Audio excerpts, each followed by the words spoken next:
तो हेलो दोस्तों, आपका फिर से स्वागत है मेरे चैनल साफ फ्लिक्स पर। और प्लीज़ आपको मेरी वीडियो पसंद आए तो मेरी वीडियो को लाइक एंड सब्सक्राइब करना ना भूलें। जैसे कि हमने पिछले एपिसोड में देखा था कि जो जियांग है उसकी बहन वापस जा रही होती है और वो वहाँ से कूदते हुए एक पेड़ पे जाती है।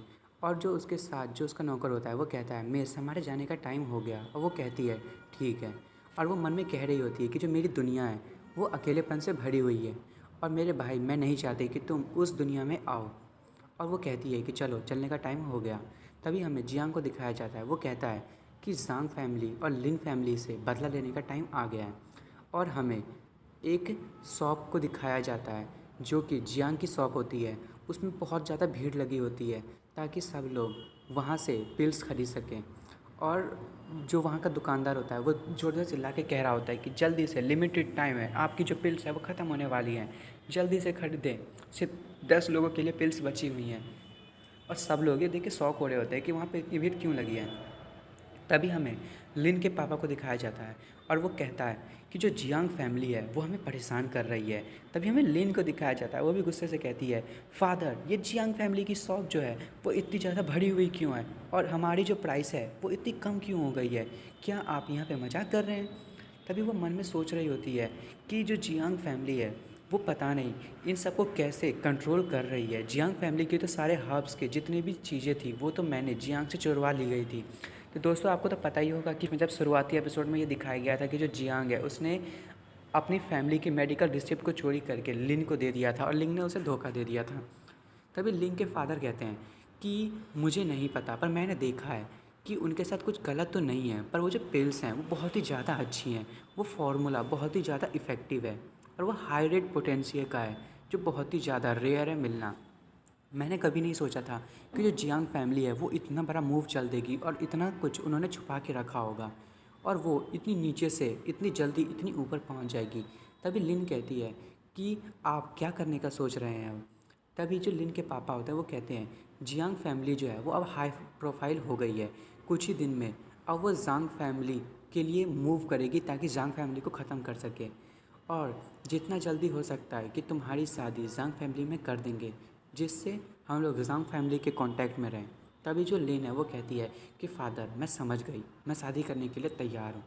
तभी हमें एक आवाज़ को सुनाया जाता है, वो आवाज़ कहती है कि ब्रदर लेन, लगता है आपको सर दर्द हो रहा है अपनी दवाइयों के चक्कर में। और हमें दिखाया जाता है ये तो जांग फैमिली वाले होते हैं। और आपने तो पिछले कुछ एपिसोड में क्वीन को भी देखा ही होगा।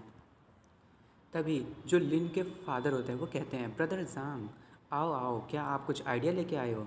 तभी जो जांग होता है वो कहता है कि मेरा जो बेटा है, सबसे बड़ा बेटा, उसके पास प्लान है, मेरे पास तो नहीं है। तभी जो क्वीन है वो लिन के पास जाता है और उसके कानों में कहता है, मेरा जो बड़ा भाई है वो बहुत ही ज़्यादा अमेजिंग है, वो स्काईविंड एकेडमी में 3 साल से पढ़ रहा है और वो वहाँ का जूनियर मास्टर बन चुका है। लिन कहती है, क्या सिर्फ 22 ईयर्स ओल्ड है वो, तब भी वो मास्टर बन चुका है। क्वीन कहता है, हाँ बिल्कुल, मेरा भाई जो है वो बहुत ही ज़्यादा अमेजिंग है और वो हमारी मदद करेगा ताकि हम उन्हें, यानी कि जांग फैमिली को, जियांग फैमिली को डिस्ट्रॉय कर सकें। और वो मेरी मदद भी करेगा कि मैं टोंग में रियल में पहुंच सकूं। क्वीन का ब्रदर कहता है कि आप चिंता मत कीजिए, जियांग फैमिली को ख़त्म करने के लिए मेरे पास एक बहुत ही अच्छा आइडिया है। तभी वो कहता है सबसे कि मैं सिर्फ जियांग फैमिली को जड़ से कि ख़त्म नहीं करूँगा, उनका मैं नामो निशान मिटा दूँगा। और फिर हमें दिखाया जाता है जो जियांग है वो अपने सोल्जर्स को ट्रेनिंग दे रहा होता है और अपने सोल्जर से कहता है, जो भी इस ट्रेनिंग को फिनिश नहीं कर पाएगा आज उसको मैं रात में पनिशमेंट दूंगा। अब मैं समझ नहीं पा रहा ये रात में पनिशमेंट से मतलब क्या है इसका। और वो कहता है कि मैं तुम सबको आज छोड़ूंगा नहीं, तुम लोगों को मैं अपना पंचिंग बैग बना दूंगा। और सारे सोल्जर्स कह रहे होते हैं, हम बहुत ज़्यादा थक गए हैं, प्लीज़ हमें थोड़ा सा रेस्ट लेने दो। फिर हमें दिखाया जाता है कि जिन लोगों ने ट्रेनिंग को कंप्लीट नहीं किया होता है, जियांग उन लोगों को खूब पीटता है और वो लोग बहुत ही ज़्यादा रो रहे होते हैं।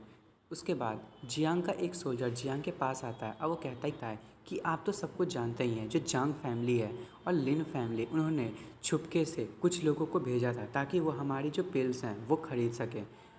तभी जो जियांग है वो कहता है, हाँ मैंने ही उनके लिए ये जाल बिछाया है, उन्हें अभी मूव करने दो, देखते हैं कि वो इतने सारे सोने के सिक्के कैसे खर्च करेंगे।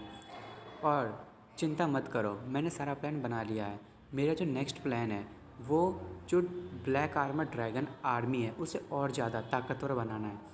जो जियांग का सोल्जर है वो कहता है, master black armour dragon army उसमें तो सिर्फ 300 लोग हैं और 130 तो उसमें सिर्फ 9th ग्रेड के हैं और 12 जो हैं वो फर्स्ट ग्रेड के हैं और एक बंदा है जो सिर्फ सेकंड ग्रेड का है। वो तो पहले से ही रेयर लोग हैं और इतने ताकतवर लोग हैं। जियांग कहता है कि मैंने उन पे 70,000 सोने के सिक्के एक ही महीने में खर्च कर दिए हैं। मुझे उन्हें और ज़्यादा ताकतवर बनाने की ज़रूरत है। मैं चाहता हूँ कि वो सारे के सारे 9th ग्रेड पे पहुँच जाएँ, नहीं तो वो मेरे लिए यूज़लेस होंगे। और हमें दिखाया जाता है जियांग जो है वो उन सबको बहुत ज़्यादा ट्रेनिंग दे रहा होता है और ऐसे ही वो 5 दिनों तक उन सबको ट्रेनिंग देता है और 50 लोग 9th ग्रेड पे पहुँच जाते हैं। और जियांग कहता है कि अभी तो मैंने ट्रेनिंग शुरू ही की है, अगर तुम लोग इतनी मेहनत नहीं करोगे तो तुम हमारी फैमिली के लिए कुछ भी नहीं कर पाओगे। और जियांग एकदम डेडेड लुक में कहता है कि जांग फैमिली और लिन फैमिली, अब तुम लोगों में हिम्मत है तो मुझसे लड़ के देखो, मैं तुम्हें बताता हूँ कि लड़ाई कैसे की जाती है। फिर हमें अगले सीन में उस जगह को दिखाया जाता है जहाँ पे क्वीन और उसका बड़ा भाई ठहरे होते हैं। क्वीन जो है वो अपने बड़े भाई से कहता है कि भाई जो जियांग है उस बेवकूफ़ ने हमारे सारे ऑर्डर को एक्सेप्ट कर लिया है और हम कुछ ही टाइम में उसके जो हर्ब्स हैं उसको ख़रीद लेंगे। क्वीन का जो भाई है वो कहता है कि प्लान के साथ चलते रहो और धीरे धीरे हम जियांग फैमिली को पूरी तरीके से डिस्ट्रॉय कर देंगे। और हमें दिखाया जाता है कि जो हमारा जियान है वो वहाँ पे अपने घोड़े पे बैठ के आ रहा होता है और जो क्वीन का बड़ा भाई है वो कहता है कि मिस रुक्सी को इनविटेशन भेजो आज की रात की डिनर पार्टी के लिए, मैं भी उसे दिखाऊं कि असली मर्द कौन है और कौन उसके काबिल है। और हमें दिखाया जाता है जो जियांग है वो अपने घोड़े को रोकता है और सभी लोग बातें कर रहे होते हैं कि जियांग आखिरकार अपने घर वापस आ ही गया। उसने इतनी खूबसूरत बीवी से शादी किया, यानी कि औरत से शादी किया, पर बेचारा अभी तक उसके साथ सो नहीं पाया। बेचारा कितना बड़ा जीनियस है। और जियांग जो है ये सुन के थोड़ा सा गुस्सा हो रहा होता है और जो जियांग का जो सोल्जर है वो उसके घोड़े को रोकते हुए कहता है कि आजकल रूमर्स बहुत ही ज़्यादा बेकार हो गए हैं। जियांग कहता है इन सबको इग्नोर करो, कुछ टाइम के बाद सबको पता चल जाएगा कि जो मुझे ऑफेंड करने की कोशिश करता है उसका हल क्या होता है। तभी जियांग उस गेट को खोलता है और वो अंदर एंटर करता है और कहता है फादर इन लॉ और मदर इन लॉ, मैं आप लोगों को यहाँ पे ग्रीट करने के लिए आया हूँ। तभी जो मिस रुक्सिया उसकी मम्मी जियांग को देख के बहुत ही ज़्यादा खुश हो जाती है और वो कहती है जियांग आखिरकार तुम आ गए, तुम्हें इतनी ज़्यादा टाइम लगी क्यों। जियांग कहता है कि मैं डर गया था कि जो मेरे फादर इन लॉ हैं वो मुझसे बहुत ही ज़्यादा अपसेट होंगे, वो मुझे नहीं देखना चाहते होंगे। जो मिस रुक्सी की मम्मी है वो कहती है तुम्हें तुम्हारे फादर इन लॉ के बारे में चिंता करने की ज़रूरत नहीं है। तभी जो मिस रुक्सी के पापा कहते हैं वाह, मैं एक लूज़र से नाराज़ भी नहीं हो सकता जिसने एक ही महीने में अपने सोल्जर्स पे 70,000 सोने के सिक्के को खर्च कर दिए। अगर तुम मेरी बेटी के हस्बैंड नहीं होते तो मैं तो कभी इस चीज़ के लिए एग्री ही नहीं होता। जियांग कहता है कि अगर मेरी मदर इन लॉ नहीं होती तो पता नहीं क्या होता। वो तो शुक्र है कि जो मेरी इतनी खूबसूरत मदर इन लॉ है वो उन्होंने मेरी खूब सारी मदद की। मुझे तो समझ नहीं आ रहा, मेरी मदर इन लॉ की एज बढ़ रही है पर फिर भी वो इतनी ज़्यादा खूबसूरत कैसे होती जा रही हैं। अगर आप रुक्सी की जगह होती तो मैं आपसे शादी कर लेता, आप दोनों तो एक दूसरे के सामने बहन जैसी लगती हैं।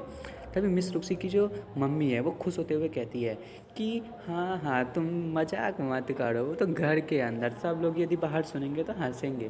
तभी जियांग जो है वो कहता है अपने मन में कि मैं जब पिछली बार जियांग यहाँ पे आया था तो मेरे जो फादर इन लॉ हैं वो बहुत ही ज़्यादा गुस्से थे और जो मिस रुक्सी है वो भी सोच रही होती है ये कितनी मीठी मीठी बातें करता है।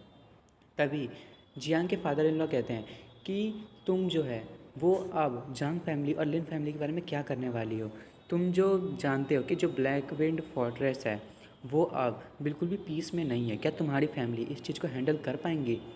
तभी जो जियांग है वो कहता है फादर इन लॉ आपको चिंता करने की ज़रूरत नहीं है, मेरी जो जियांग फैमिली है मैं चाहता हूँ कि मैं उसको तो सेव करूँ ही, साथ में आपकी फैमिली से जो ट्यूमर फैला हुआ है यानी कि वो जो लोग हैं जो आपको धोखा देने की प्लानिंग में है मैं उन सबको भी ख़त्म कर दूँगा। और ब्लैक विंड फोर्ट्रेस जो है उसमें आजकल बहुत सारे लोग रह रहे हैं। तभी जो फादर इन लॉ है वो कहते हैं कि ठीक है, तुम जो है 500 लोगों को अपने पास गार्ड के तौर पे ले जा सकते हो और तुम चाहो तो तुम्हें 500 की जगह पे 2500 पीपल दिए जा सकते हैं, वो तुम पे डिसाइड करता है। कि तुम कितने को ले जाना चाहते हो। तभी मिस रुक्सी आगे आते हुए कहती है कि मैं भी फ़ाइट करना चाहती हूँ और बैंडिट्स को ख़त्म करना चाहती हूँ। जियांग उस टोकन को वापस अपने फादर इन लॉ को देते हुए कहता है, फादर इन लॉ, मैं जानता हूँ कि आप बहुत ज़्यादा अच्छे हैं, पर मुझे इतने सारे गार्ड्स की ज़रूरत नहीं है और ना ही मिस रुक्सी को फ़ाइट करने की ज़रूरत है।